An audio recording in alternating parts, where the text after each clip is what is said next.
அஸ்ஸலாமு அலைக்கும். இன்றைக்கி நம்ம என்ன பார்க்க போகிறோம் அப்படின்னா, இந்த தைராய்டு பிரச்சனைக்கு வந்து கொத்தமல்லி விதைய வந்து கொதிக்க வச்சு குடிச்சிட்டு வந்தோம் அப்படின்னா ரொம்ப நல்லது.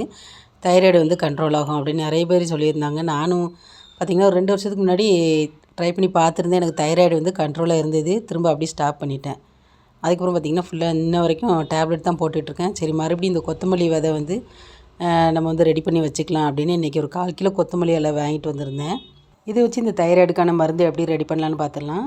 கொத்தமல்லி விதையை நல்லா கழுவிக்கலாம். கழுவி நல்லா காஞ்சதுக்கப்புறம் பார்த்திங்கன்னா ஒரு பாத்திரத்தில் வந்து நல்லா வறுத்து எடுத்துட்டேன். நல்லா வறுத்ததுக்கப்புறமா இதை மிக்சியில் போட்டுட்டோம் அப்படின்னா ரொம்ப பவுட்ரு ஆயிரும். பவுட்ராக விடாமல் சும்மா 1, 2மா நான் வந்து நல்லா நுணுக்கி எடுத்துக்கிறேன். இந்த முழு மல்லியை வந்து அப்படியே கொதிக்க வச்சு குடித்தாலும் ரொம்பவே நல்லது.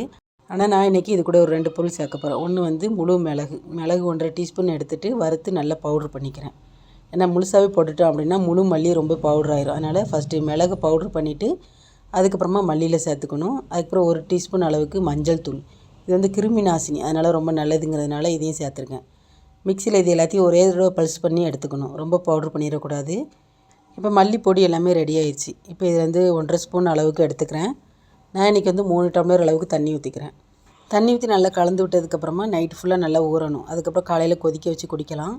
அப்படி இல்லைன்னா நைட்டே கொதிக்க வச்சிடலாம். நான் இன்றைக்கி அப்படி தான் பண்ண போகிறேன். 3 டம்ளர் அளவுக்கு தண்ணி ஊற்றிருக்கேன்.